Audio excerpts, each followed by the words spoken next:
He wandered among exhibits quietly, one of many visitors, until the guide saw his face. Mid-tour, he paused, removed his hat, and saluted, because this man wasn't just history. He made it. The National Army Museum bustled with its usual Saturday afternoon crowd of families, school groups, and military enthusiasts exploring displays that chronicled American military history from the Revolutionary War through contemporary conflicts.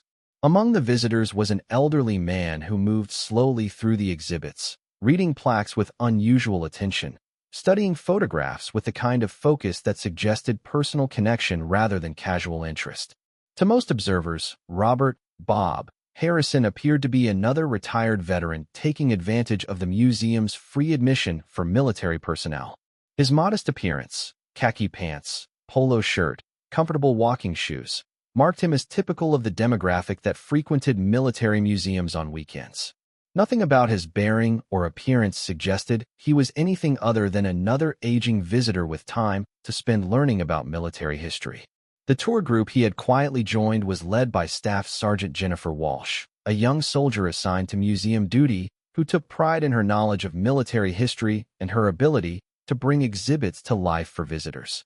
Her presentations were professional and engaging, filled with details that helped civilian visitors understand the significance of artifacts and their connection to American military heritage. Welcome to Silent Salute. Before we continue this incredible story, tell us in the comments from which city in the world are you watching this video today. And if you think stories like this need to be heard, hit that subscribe button to support the channel. We're growing every day, and I sincerely thank you for being a part of it. The Vietnam War exhibit occupied an entire wing of the museum, featuring artifacts, photographs, personal accounts, and interactive displays that helped visitors understand one of America's most complex and controversial conflicts. The centerpiece was a detailed diorama of a firebase under attack, complete with sound effects and lighting that recreated the intensity of combat operations during the height of American involvement in Southeast Asia. Staff Sergeant Walsh had been conducting tours through this exhibit for 8 months, long enough to develop a polished presentation that covered major themes, significant battles, and the evolution of military tactics during the conflict. Her knowledge was thorough and her delivery engaging, but it was academic rather than personal, based on extensive study rather than lived experience of the events she described with such professional competence. The tour group had gathered around a display featuring the Medal of Honor recipients from Vietnam, a solemn wall lined with photographs and citations that honored the highest level of military valor achievable in American service. Walsh's narration described the extraordinary courage required to earn such recognition, the specific actions that had merited the nation's highest military decoration, and the personal cost that such heroism had exacted from recipients and their families throughout the decades following their service. As she discussed the criteria for Medal of Honor recommendations and the rigorous review process that ensured only the most exceptional actions received such recognition, Walsh noticed that one member of her tour group was studying the photographs with unusual intensity that went beyond normal visitor interest. The elderly man she had noted earlier was standing directly in front of one particular photograph, his attention fixed on an image of a young soldier whose citation described actions that had saved multiple American lives during a desperate battle that had tested every aspect of military training and personal courage. Bob Harrison had not intended to join a tour group when he arrived at the museum that morning.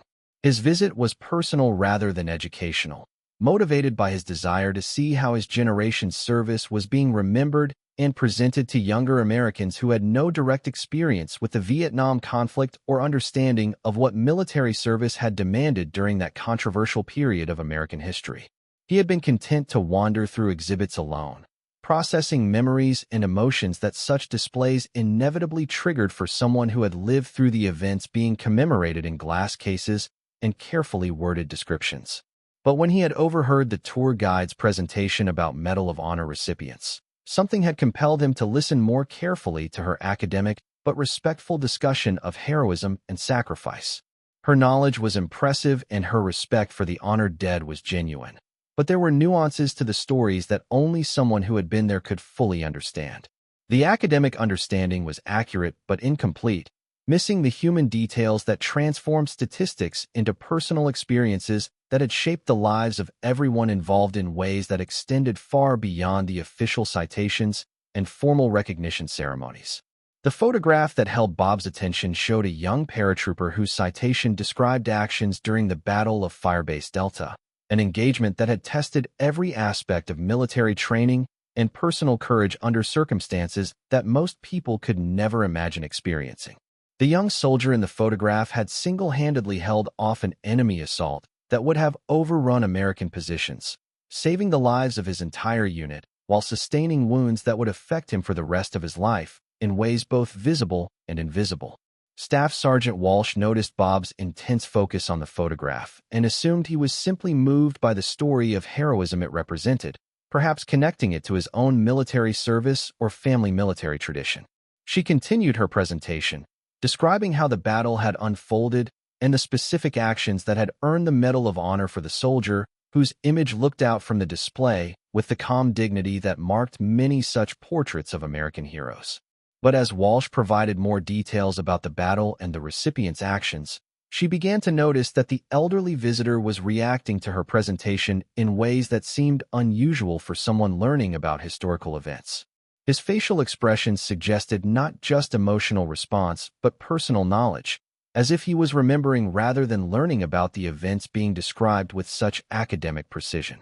The moment of recognition came when Walsh mentioned the recipient's name, Sergeant Robert Harrison, and realized that the elderly man studying the photograph bore a striking resemblance to the young soldier depicted in the display. The similarity was too pronounced to be coincidental, and the emotional intensity of his reaction suggested a connection that went far beyond historical interest or family resemblance to someone who had served during the same conflict. Walsh's presentation faltered as the implications of what she was witnessing became clear to her trained military mind. The quiet visitor who had joined her tour was not just another museum guest learning about military history. He was the living subject of the exhibit she was describing, the Medal of Honor recipient whose heroism was documented in the display he was studying with such intensity and obvious personal connection. The tour group sensed that something significant was happening as their guide stopped mid-sentence and stared at the elderly man who had been following them through the exhibits with such respectful attention. The silence stretched as Walsh processed the realization that she had been describing historical events to someone who had actually lived through them, who had performed the actions being commemorated in the museum display with such careful attention to historical accuracy. Walsh's response was instinctive and appropriate, drawing on her military training and understanding of proper respect for distinguished service. She removed her military cap, came to attention, and rendered the most precise salute of her career to the Medal of Honor recipient, who had been quietly listening to her presentation about his own heroism without seeking recognition or attention for his extraordinary service record. The gesture was both professional military courtesy and personal recognition of standing in the presence of documented courage that exceeded anything she had ever encountered during her own military service. The salute represented not just individual respect, but institutional acknowledgement of achievement that had contributed to American military history and tradition in ways that transcended individual recognition or personal advancement. The reaction of the tour group was immediate and profound, transforming the routine educational experience into something approaching ceremony. Family members who had been casually listening to historical presentation found themselves in the presence of living history, someone whose actions had become part of the permanent record of American military valor and whose presence connected them directly to events that had shaped their nation's military heritage. The shift from academic discussion to personal encounter with authentic heroism was transformative for everyone present, providing education that no museum display could offer regardless of how carefully curated or professionally presented. The tourists who had expected routine historical education instead received authentic military history from someone who had lived through events that shaped American military doctrine and demonstrated the individual courage that sustained military effectiveness under impossible circumstances.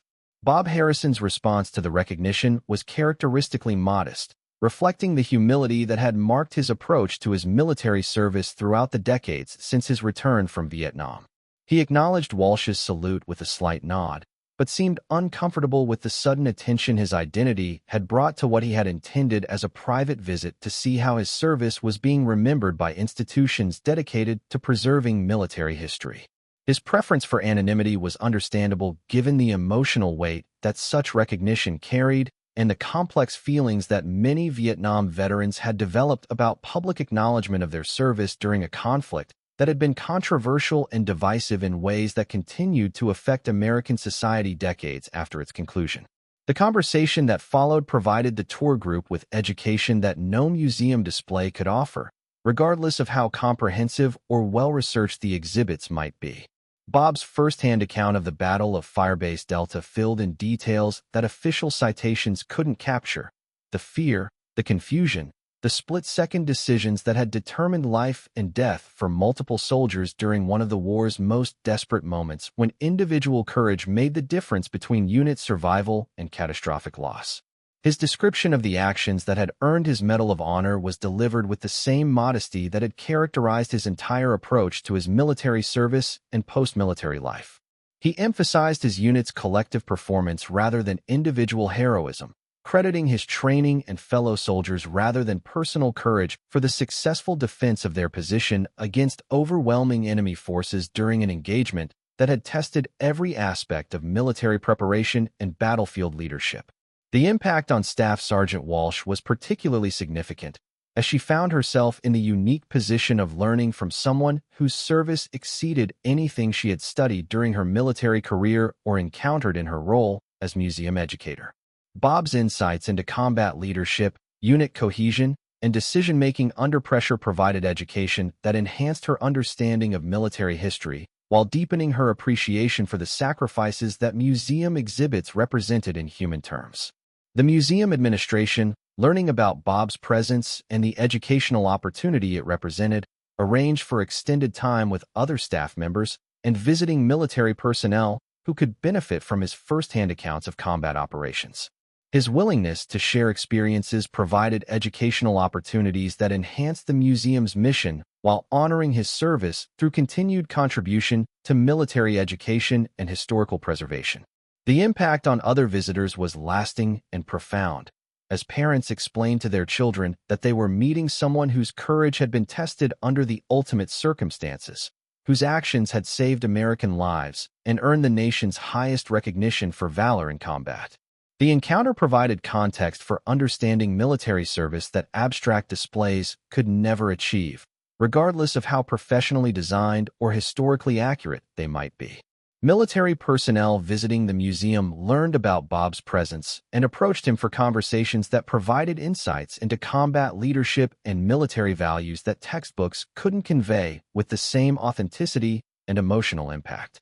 His experiences became informal education that enhanced understanding of what military service could demand and what individual courage could accomplish under extreme pressure when lives depended on split-second decisions and unwavering commitment to duty. The psychological impact of visiting the museum and seeing his own service documented in permanent displays was complex for Bob, involving emotions that ranged from pride to discomfort to profound sadness for comrades who hadn't survived.